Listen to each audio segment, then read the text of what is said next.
This is Qtv News and I am Jenna Basonko. Thank you for joining us. First, the main local, international and sports news headlines.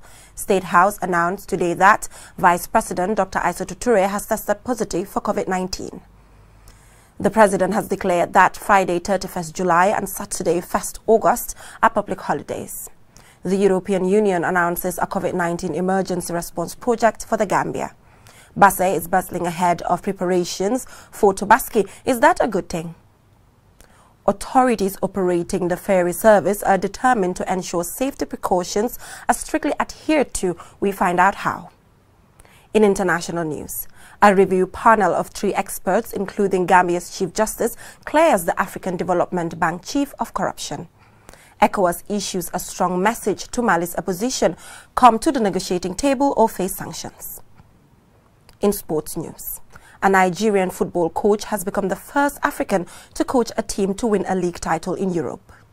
Things are hotting up in Tunisia basketball, one of the strongest leagues in Africa, as ES Radas seek to regain their crown. Those were the headlines, and now the news in detail. Stay with us.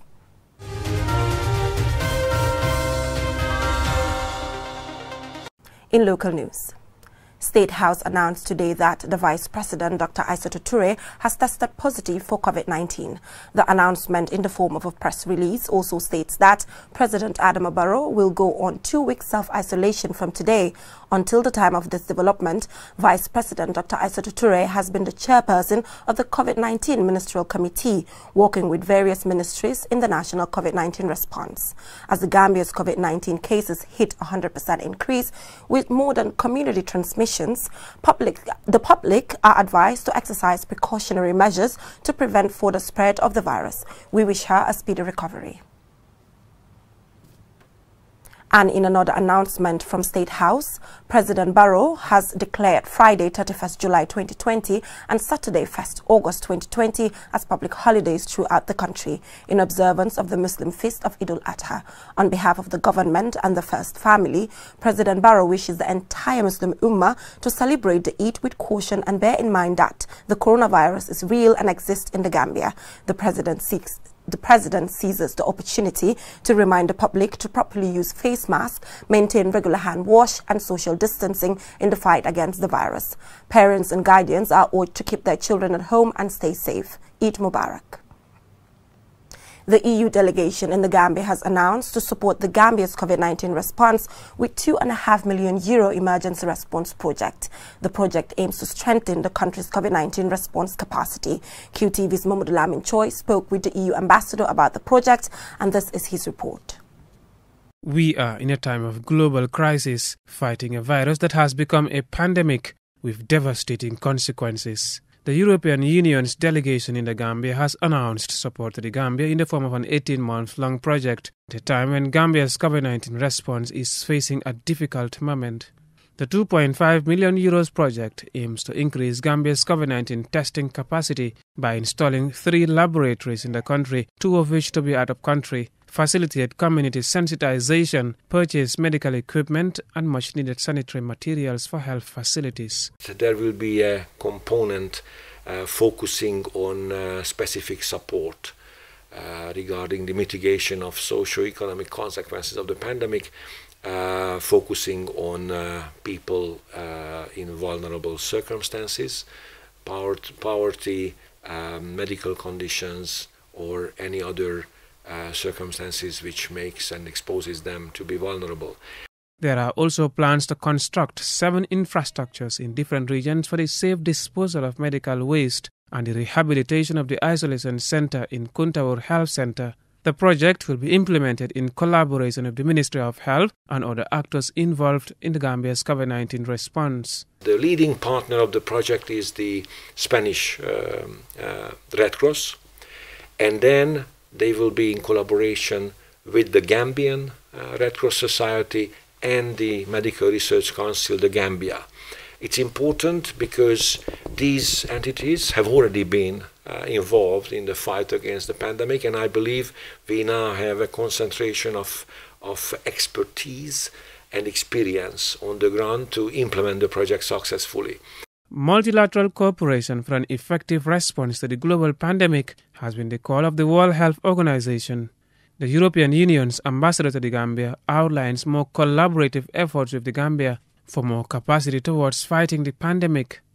The ambassador envisages a disbursement of a €22.5 million budgetary support to the Gambia next month. This is also an indication of the European Union's continued support to the Gambia, on one hand with specific projects to help increasing the capacities of the national system, to help strengthening the national testing and laboratory capacities, but at the same time also by disbursing budgetary support, we want to make sure that the government has got the necessary financial means at its disposal, not only to sponsor the activities in the fight against COVID, but also to ensure that the democratic transition in the country remains on track. Fighting the coronavirus pandemic has been a global challenge even for big nations with good health systems. It is hoped that a time and opportunity has come for our country to build and develop our healthcare system for now and the future. Mahmoud Lamin Choi, Qtv News. People from different communities and villages around the Upper River region all converged in Basse in preparation of the Muslim feast of Eid al-Adha, locally called Tabaski. Amid changes enforced by COVID-19, traders and buyers face several challenges. The story is by Fode Mane and narrated by Mahmoud Lamin Choi. As Basse has long been the heart of the Upper River region, people from different communities and villages descend on the town for a multitude of activities, ranging from financial transactions to different kinds of trades, such as, at a time like this, trading in Tabaski rams and clothing. We spoke to Abdul Haidar, a businessman, who explained the difficulties they are facing during this time as Tabaski approaches. Due to the COVID-19, Abu and his colleagues decided to reduce the cost of their goods to what they consider a reasonable price for their customers. We have good fabrics for our customers, but there is no money due to the coronavirus pandemic. The pandemic has brought about hardship to all aspects of our lives, including business. But thank God, people are coming gradually to buy, because my boss Ibrahim Hydra has asked me to sell those fabrics we used to sell at $200 per meter for $100 to make it affordable for our customers. When asked about the measures to observe, the guidelines and preventive measures of the pandemic, Mr. Abu said people are not taking collective responsibility to combat COVID-19. He said, for example, it is very rare to see people washing their hands and wearing face masks before entering the shops. My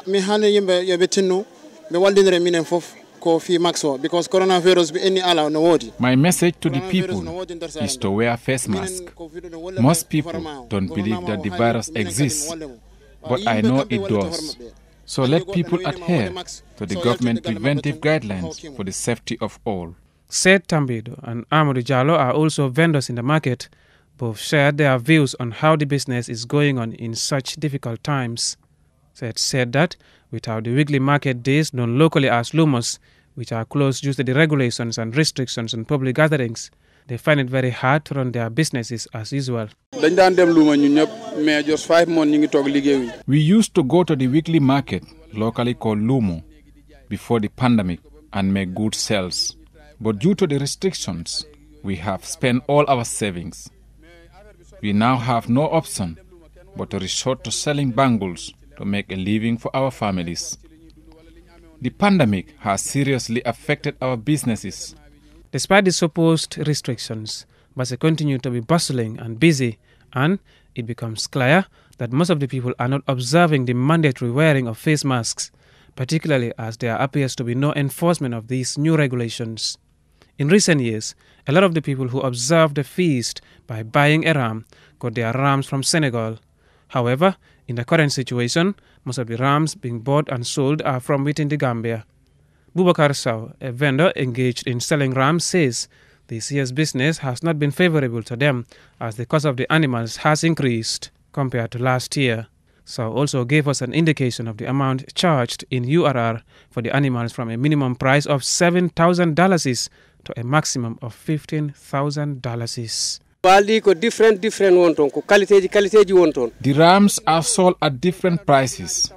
There are rams for $14,000, some for $10,000, some for $8,000, and some for $7,000.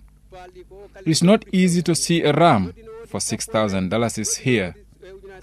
The rams are here, but customers are not coming to buy. Mahmoud Lamin Choi, Qtv News.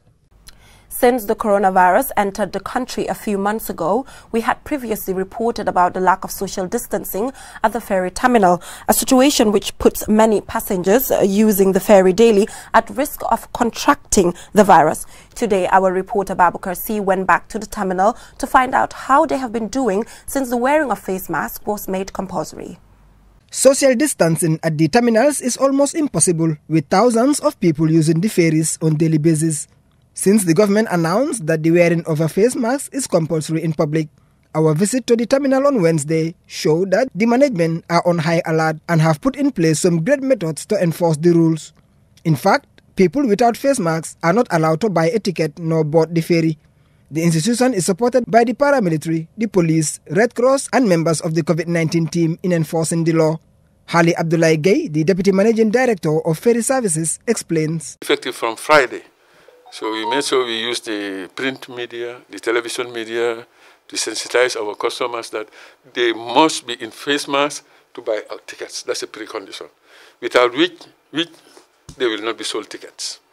So they respect that and we enforce it. We are enforcing it at both terminals, both Banjo and Bara, and I'm happy to report that we have the maximum cooperation of the general public. DMD Guy stressed that the only way to help cope the pandemic is to follow the WHO and Health Ministry's guidelines in the fight against the deadly virus.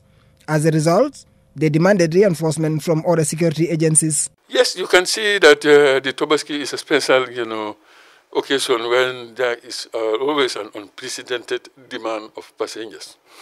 And to handle that, we always solicit the assistance of the police.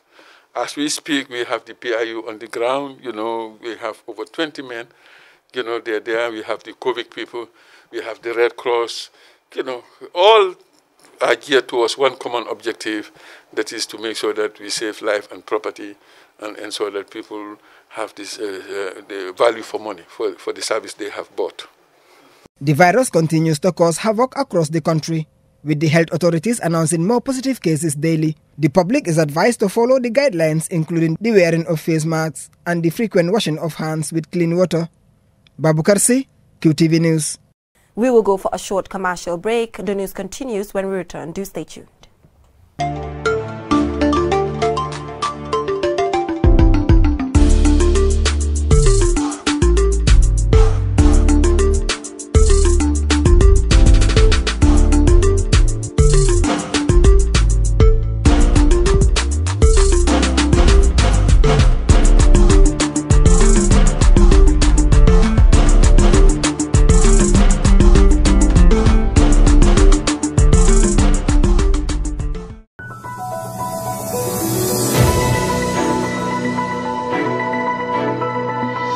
Welcome back from that short commercial break. If you're just tuning in, this is QTV News.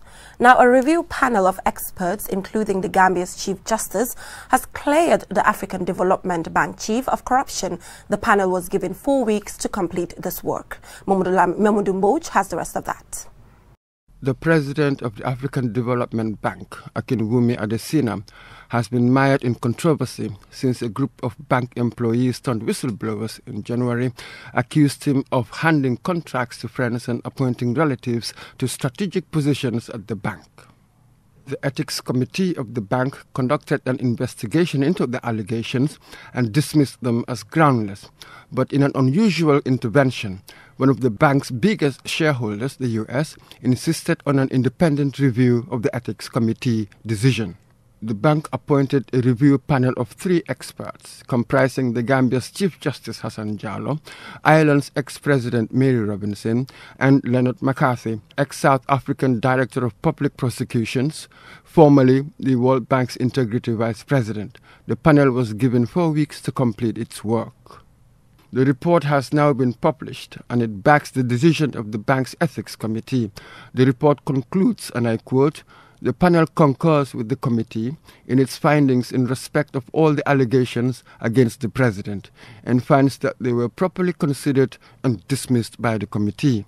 According to some news agencies, the report is a rebuff to U.S. Treasury Secretary Steven Mnuchin, whose rejection of the committee's original review led to the establishment of the review panel. The U.S. criticism of Mr. Adenisa followed comments by World Bank President David Malpass in February that multilateral lenders, including the African Development Bank, tend to provide loans too quickly and, in the process, add to African nations' debt problem. The bank rebutted the statement, and Mr. Adenisa denied the accusations against him, saying they were attempts by some to tarnish his reputation. The U.S. intervention appeared designed to scupper Mr. Adesina's chances of securing a second term at the helm of Africa's biggest multilateral bank, which he has been heading since 2015. This vindicating report comes just before the 60-year-old Adesina seeks to extend his 5-year term at the bank's annual general meeting in August. For QTV News, I am Mamadou Mbodj. West African leaders are committed to resolve the political crisis in Mali, urging opposition groups to support the new unity, while warning of consequences for those who stand in their way of a peaceful resolution to the chaos. Follow the 4-point plans or face sanction. This was the ultimatum laid down by the ECOWAS leaders in an extraordinary video summit on 27 July, conveyed to resolve the ongoing political crisis in Mali. And the threat, according to an ECOWAS statement, was against all those who act contrary to the normalization process of the crisis. A 10-day implementation period for the 4-point plan has also been stipulated by the regional leaders.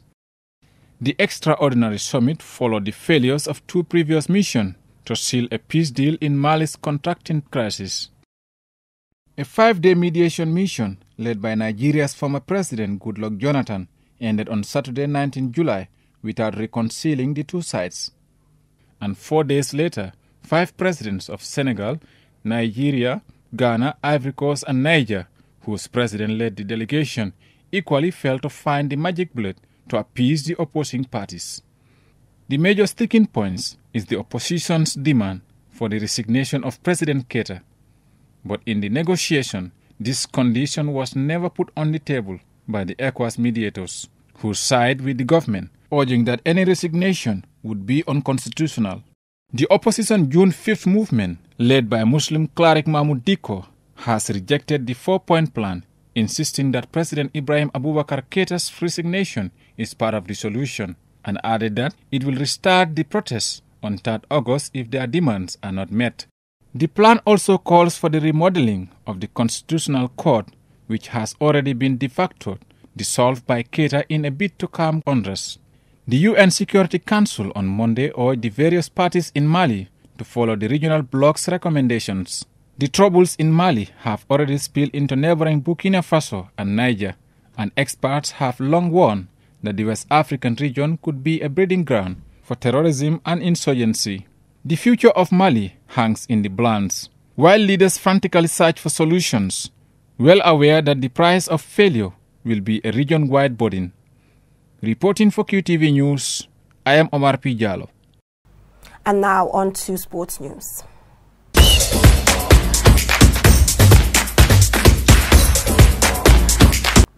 At a time when the debate is getting louder about the lack of black managers and coaches across major European leagues, a Nigerian-born has made a significant breakthrough as the first African to coach a team to a league title win in Europe. A matter of weeks after the world paid tribute to Gambia's Biribiri as a pioneer who paved the way for African players in Europe, the Nigerian has led KF Tirana to the 2019-2020 Albanian Superliga Championship, where they finished on 26 points, 6 ahead of rivals KQC. My motto is very simple: impossible is nothing. Igbo, the 46-year-old, a former Super Eagles goalkeeper, said, I also believe that the best is not good enough. I am a fighter, a survivalist, and I believe with hard work, better can be the best.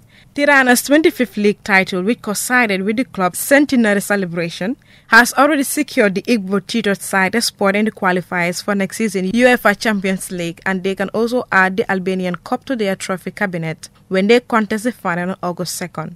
This year's title marks a welcome win, ending an 11-year drought and to cap a memorable centenary. The club will be contesting the cup final in the same month as their founding a century ago. It was hoped to grab the chance to show the rest of Europe and the world how far Albanian football has come when playing in the Champions League. He may also prove a point about hiring African coaches. A holder in the UEFA, B. Linson, Igbo started his coaching career as a goalkeeper trainer of KF Baileys before being promoted to substantive coach. He led the club to the final of the 2012 Albanian Cup where they lost to KF Lashi. It was on the basis of his achievement with the KF Baileys that he was recruited by KF Tirana in 2014. Initially as a goalkeeping coach trainer and in between served as interim coach, he was only entrusted with full responsibility as head coach last year. In the space of 3 seasons, he has guided FK Tirana to win the Albanian Superliga, Albanian Super Cup and Albanian Cup. Igbo says, "It is always the dream of every African player to play in the major leagues of Europe, in England, Germany, Spain or Italy, but it was fate that took me to Albania." In his native Nigeria, he steered for a string of clubs including Nepa Lagos and Julius Berger. England's Premier League has 69% foreign players, many of them black Africans, and yet at the moment, not one team in that country's 4 professional leagues has a black head coach. Some may see winning the league in Albania as a small step, but in years to come, Igbo's success may come to take on the same significance as that of Bribri, in opening the door to other African coaches being given the chance to coach. Reporting for QTV News, I am Mariama Fa. Etoile Sportif Daradash beat the AS Grombaya 75-71 in game of the Tunisian League semi-final to return to the final for the 4th time in a row to set up a meeting with the team which last year stopped them, making it a hat-trick of wins. The Rades-based side closed the best-of-3 playoff series with a 2-1 win over DS Gumbayla after suffering an 86-68 defeat in Game 2. With the victory, Etoile Sportif de Rades, the most successful Tunisian basketball club, are now set to chase a record 14th Sampana National A title in the 13-team league. They will face their conquerors and reigning champions, Union Sportif Monastir, who scooped them from making it 3 appearances and 3 wins in a row in a rematch of last year's final. Former Tunisian national team captain Amir Rezek, now in his 4th year as head coach of Etoile Sportif de Rades, said, "It was a tough series. We lacked some concentration in Game 2. Maybe we are overconfident, but we learned our lesson for Game 3. The legend, who retired from his playing career after helping Etoile Sportif de Rades to a runners-up finish at the FIVA African Champions Cup 2017, added, "They, DS Gumbayla, had a good team with good players who have been together for over 4 years, but we are happy to be in the final. Monastir are also a tough team, but we will get ready for them." Their opponents in the final, Union Sportif Monastirian, commonly known as US Monastir, reached the 2019-2020 Sampana National A final on the back of a 143-127 aggregate win over JS Kairahon. The Sampana National A resumed early in July after being postponed in early March following the COVID-19 outbreak. The 2020 Sampana National Final Series begins on August 8, with Game 2 taking place a week later. The stakes are high as the winners of the Tunisian Sampana National A qualifies automatically for the Basketball Africa League, which is expected to greatly increase the funding and profile of basketball in Africa. The Basketball Africa League is scheduled to be Africa's premier basketball league schedule, and had COVID-19 not intervened, was due to begin in March 2020. The league will consist of 12 teams, each qualifying through their domestic competition, similar to the format of the UEFA Champions League and African Basketball League. The league is a joint effort between America's National Basketball Association (NBA) and the International Basketball Federation (FIBA), with sponsorship from Nike, Jordan Brand, and Pepsi. Alaja Macham, QTV News. Before we end this news bulletin, let's take a quick look at our main stories. State House announced today that the Vice President, Dr. Aissatou Toure, has tested positive for COVID-19. The president has declared that Friday 31st July and Saturday 1st August are public holidays. The European Union has announced a COVID-19 emergency response project for the country. Basse is bustling ahead of preparations for Tobaski. We find out whether that is a good thing. Authorities operating the ferry service are determined to ensure safety precautions are strictly adhered to. We found out how. In international news, a review panel of 3 experts, including Gambia's Chief Justice, clears the African Development Bank chief of corruption. ECOWAS issues a strong message to Mali's opposition: come to the negotiating table or face sanctions. In sports news, a Nigerian football coach has become the first African to coach a team to win a league title in Europe. Things are hotting up in Tunisia basketball, one of the strongest leagues in Africa, as ES Radash seek to regain their crown. Well, that is all we have for you in this edition of QTV News. Do join us tomorrow, same time, for more news. Stay safe.